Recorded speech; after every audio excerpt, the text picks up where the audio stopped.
আসসালামু আলাইকুম viewers. Microsoft Excel for beginners কোর্সে আপনাদেরকে স্বাগতম।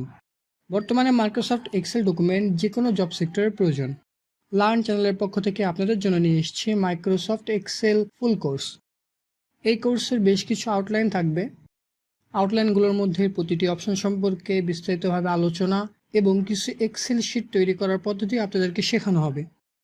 আজকে আমরা শিখব মাইক্রোসফট এক্সেলের বেসিক কিছু অপশন এবং টুলস সম্পর্কে। মাইক্রোসফট এক্সেল ডকুমেন্ট তৈরি করার জন্য আমি ব্যবহার করছি 2019 ভার্সনটি। আপনারা যে ভার্সনই ব্যবহার করেন না কেন, প্রতিটি ভার্সনের সাথে 2019 ভার্সনটির মিল থাকবে। তো চলুন শুরু করা যাক। মাইক্রোসফট এক্সেল ডকুমেন্ট তৈরি করার সাথে সাথে আপনাদের সামনে এমন একটি ইন্টারফেস আসবে। এখানে কিছু অপশন দেখতে পাবেন, যেগুলো home, new, open, info, save, save as, print, share, export, publish এবং ক্লোজ। অপশনগুলোর মধ্যে নিউ অপশনে ক্লিক করলে আমরা নতুন এক্সেল শিট তৈরি করতে পারবো। আমরা আগে কোনো এক্সেল শিটে কাজ করেছি এবং সেটি আমরা ওপেন করতে চাই। সেটি করার জন্য আমাদেরকে এই ওপেন অপশনে ক্লিক করতে হবে।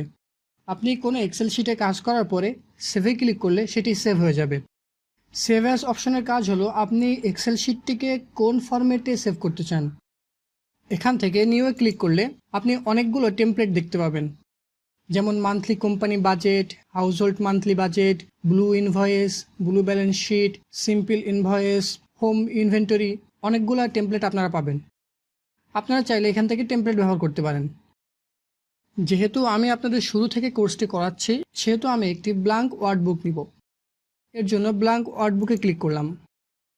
ক্লিক করার সাথে সাথে দেখতে পাবেন আপনাদের সামনে একটি ব্ল্যাঙ্ক ওয়ার্ডবুক বা মাইক্রোসফট এক্সেল শিট চলে আসবে। এখন আমরা এই এক্সেল শিটের কিছু বেসিক ইনফরমেশন শিখব। আপনারা দেখতে পাচ্ছেন এখানে কয়েকটি অপশন আছে: file, home, insert, draw, page layout, formulas, data, review, view.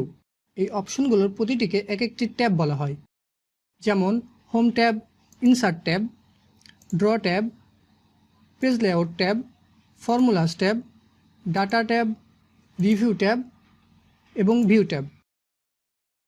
প্রতিটি ট্যাবের নিচে আপনারা কিছু অপশন দেখতে পাচ্ছেন। এই অপশন সম্বলিত বারকে রিবন বলা হয়। হোম ট্যাবের রিবনটি আবার কিছু অংশ নিয়ে বিভক্ত হয়েছে, যেমন clipboard, font, alignment, number, styles, cells এবং এডিটিং। এর প্রত্যেকটিকে এক একটি গ্রুপ বলা হয়, যেমন clipboard group, font group, alignment group, number group, styles group, cells group, editing group. প্রত্যেকটি গ্রুপের মধ্যে অনেকগুলো অপশন দেওয়া আছে। মাইক্রোসফট এক্সেল ডকুমেন্ট শিট তৈরি করার জন্য এর প্রত্যেকটি অপশনের প্রয়োজনীয়তা অনেক বেশি। এখন আমরা শিখব মাইক্রোসফট এক্সেল শিটের গ্রুপ এবং কলাম সম্পর্কে। আপনারা দেখতে পাচ্ছেন এখানে এ, বি, সি, ডি, ই, এফ এভাবে অ্যালফাবেটিক্যালি অনেকগুলো ঘর রয়েছে।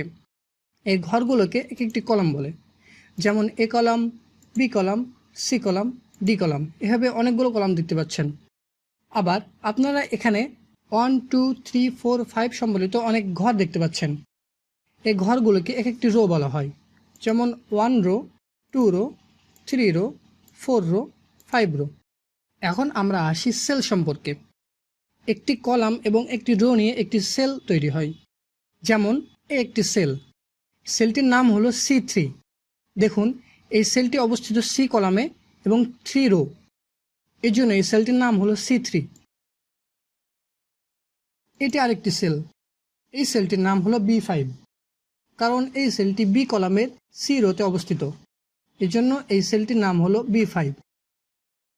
এখন আমরা শিখব বার সম্পর্কে। এখানে একটি বক্স দেখতে পাচ্ছেন, এই বক্সটিকে বলা হয় নেম বক্স। আমরা যে সেলই সিলেক্ট করি না কেন, এখানে সেই সেলটির নাম উঠে আসবে, এই জন্য এটিকে বলা হয় নেম বক্স। তার পাশে একটি বক্স দেখতে পাচ্ছেন, এটি হলো ফর্মুলা বক্স। এখানে যোগ, বিয়োগ, গুণ, ভাগ এবং নানা রকম ফর্মুলা আমরা ব্যবহার করতে পারবো। ফর্মুলা নিয়ে আমরা ধীরে ধীরে আলোচনাতে আসব। এবার নিচের দিকে গেলে একটি অপশন দেখতে পারবেন শীট সম্পর্কে। এটি হলো মাইক্রোসফট এক্সেলের শীট নাম্বার 1। আপনারা চাইলে শীট সংখ্যা বাড়াতে পারেন। শীট সংখ্যা বাড়ানোর জন্য পাশে এই প্লাস বাটনে ক্লিক করতে হবে। নিচে কোণার দিকে একটি অপশন দেখতে পাচ্ছেন, এটিকে জুম অপশন বলে। এই জুম অপশন দিয়ে আমরা মাইক্রোসফট এক্সেল শীটের জুম ইন এবং জুম আউট করতে পারবো। আশা করি আপনাদের ভিডিওটি ভালো লেগেছে। ভিডিওটি ভালো লাগলে লাইক, কমেন্ট, শেয়ারের মাধ্যমে আপনাদের মতামত জানাতে পারেন। ভিডিওটি দেখার জন্য আপনাদেরকে অসংখ্য ধন্যবাদ। লার্ন চ্যানেলের সাথে থাকুন।